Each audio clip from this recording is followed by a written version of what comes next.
right. Alan Jerkens. Alan Jerkens is my favorite. I love Alan Jerkens. Yeah. In fact, I wrote a story for the Thoroughbred Times, not the Fun Thoroughbred Times, but it turned out to be the last story because the paper folded. It was Alan. My assignment was to just spend the morning with Alan, which I did anyway a lot. And he says, go ahead and interview and just follow him around. And he was over at Clare Court, and I got in the golf cart with him and just drove around all morning and just let him talk. And the thing about the Chief was he was such an icon and so grand, but it was all because of a lot of combinations. First of all, if you ask anybody, there was no better horseman. He thought like a horse. And I'll give you a quick story. But we used to go to a place after the races down in Belmont Park. It's called Trinity. And Alan liked to go to an Italian restaurant next door because he didn't like to go too far away from the barn. Because he would get finished dinner, go to the barn, great. And he was, and we're sitting there, and we saw him. Probably, come on and have a beer with us, whatever. And he came in, and he's watching the races. And he's looking at the TV.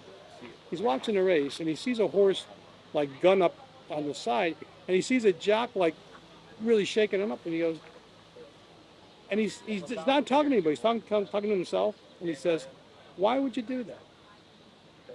Why would you, start cracking up, hitting the horse like that on the bag stretch? He's right there. He's giving you all he's got. If you keep doing that to him, you're telling him it's not good enough, and he's going to say." And it just made perfect sense. He was just thinking like a horse, Yeah. And I'll give you one more Alan Jerkens story if you got the time, because it happened up here. So Alan had a wonderful horse called Devil's Due.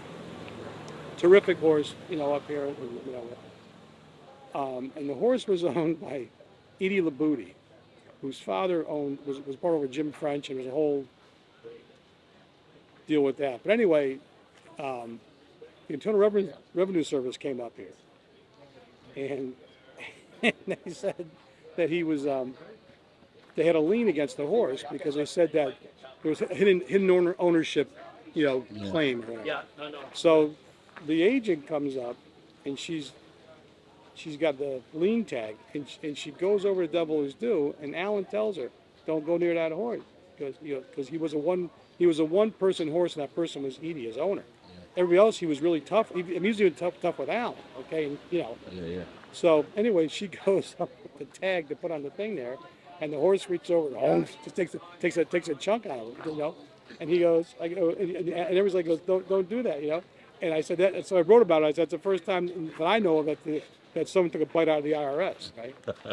but this shows you how people know about racing, right? So the agent told Alan, he said, or she said, before that happened, she said, well, if he wins a race, he'll get $1 million. And Alan goes, no. Whatever the purse is, he goes, if you win the race, you get 60% of the purse. Then you got to pay off this one, that one, whatever, and the agent, the jockey, everything else comes out of there, right? He goes, you're not going to, you don't raise. It's not all or nothing. You got to, it gets divided. Yeah. And he goes, that's what I decided to let Alan keep the horse, instead of just putting, let him keep it, and deal with it, as they worked out the legal issue. A lot of people say South Carolina has some good grooms. I don't know about the states and stuff, but it seemed like, and I mean no disrespect. I think it's historically right. I think the people that were taking care of the horses, or the grooms, I should say. Well, I think it was true, but I think, you're going back to a races, to a sport that started, centuries ago. So naturally, the ones in the stable weren't going to be, the rich or the people who own the horses. They were going to hire out. Yeah.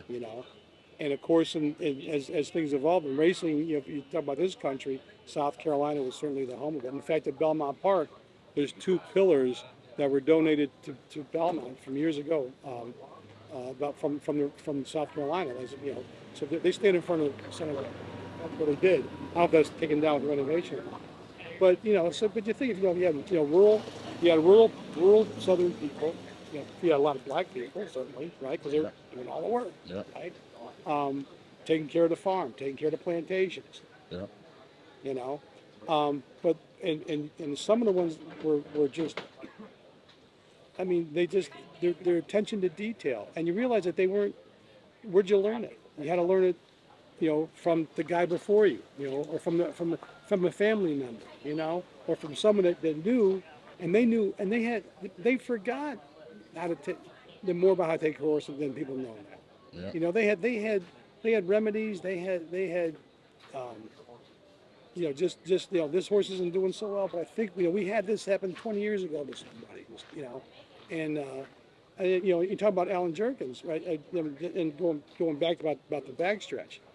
Alan was back here right in the back of at the very end here, on the other side of Clare Court, and he was Richard Mandela was in town, trainer, Hall of Fame trainer.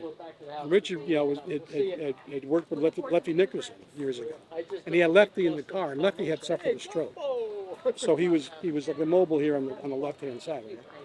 But he parked next to the pony track here in the car, had the windows down, and he's looking out the window, and here comes Alan on his pony back from training on the track, and no one, they hadn't seen each other in a while. That's why he brought Lefty out, right? And they never said hello to each other. They knew each other for years. Never said hello to each other. He just and Lefty looks over like this and says, "Well, that was doing pretty good, especially with that bad knee or something like that." And Alan goes, "Yeah, he's pretty good." And Alan gets off the pony. He throws the reins over the horn, and he goes to the pony, go get something to eat. And the pony just lumbers back to the barn, and there's a groom waiting for him. And Lefty goes, "I know that man. He worked for me like whatever." And then they spent the next, I don't know, hour not talking about the great horses they had. They're talking about, remember that little claimer we turned around and did this, you know, and we won that race, and and we just sat there. I remember when the kids from the press office came down and go, "Put your pad away and just sit there." Mandela and I were mesmerized. We just sat there like, these guys got so much knowledge. And getting back to the original question about the grooms, same thing. Some of these guys just absorb so much knowledge by being around horses all of their lives that they know how to take care of them, how to read when they don't feel well, how to listen to them, how to see, geez, you know, he's off a little bit. You know, boss, there's something going on here. I don't know what it is, but we should take a look at this. And you realize, you know, that doesn't come from 9 to 5.